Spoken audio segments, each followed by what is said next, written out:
My top two legislative priorities are protecting public schools and tackling the district affordability. So for public schools, there's three things I'd like to do. Number one, I'd like to end the voucher systems. They divert much needed funds to already underfunded schools. Second, I'd like to tackle the basic student allotment. Inflation, it has not been raised since 2019, and inflation has more than outdone that, and it's just not enough. Then finally, I'd like to raise the teacher salary, minimum teacher salary in the state of Texas.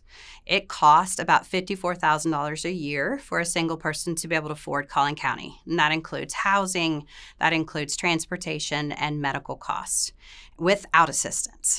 And the best Texas can do is $33,000 a year. Not to mention that most Texas teachers go into teaching about $25,000 in student debt. It's just not enough. To tackle the affordability crisis, I'd also like to do three things. I'd like to first tackle pharmacy benefits managers.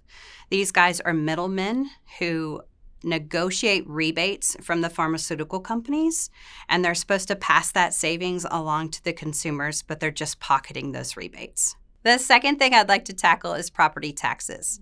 And so I know that's a bit of contention right now, but if the state actually increases the basic student allotment for students, then those local property taxes wouldn't have to be raised. The third thing I would like to do is raise the minimum wage in the state of Texas. It hasn't been touched in decades. It definitely needs to go to at least $15 an hour. Collin County's growth has been incredible, but the infrastructure has to stay ahead of that growth. You can't drive to the grocery store if there's no roads, and you can't move into a house that isn't there. The state has to stay first, repair and modernize what's already there. Then they have to spend the investment cost to actually grow the infrastructure. But that cost shouldn't be on the state's burden alone. We need these big corporations and developers to chip in and pay their fair share as well.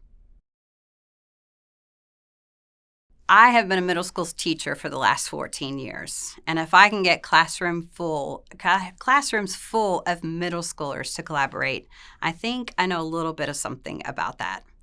But I am results focused, and I know that I can't make bills on my own. I'm here to have the best solutions that is possible. It's my job as a representative to bring my district constituents' best interest at heart.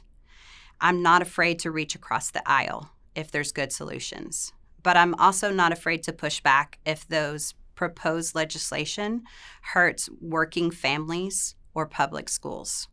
Look, I want to be on Team Texas, and I'll work with anybody that's on that team.